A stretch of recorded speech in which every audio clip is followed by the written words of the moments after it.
Nagsimula sa hindi kita kilala hanggang sa nauwi sa mahal kita. Parang kailan lang pa-scroll-scroll ka pa sa social media, lalo na pag boring ka. Yung tipong tamang like at shared post lang pinagkakalibangan mo.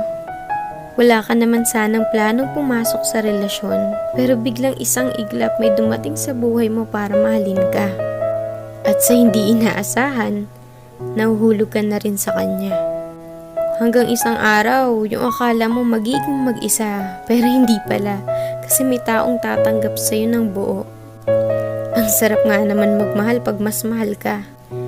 Ang sarap makontento pag mas kontento sa'yo. Hahanap ka pa ba ng iba kung sobra-sobra na siya? Kaya nga sana wala na lang niloloko para wala na lang nasasaktan. Sana mapadpad kayo sa taong kayang pakalmahin puso nyo at hindi kayo bitawan sa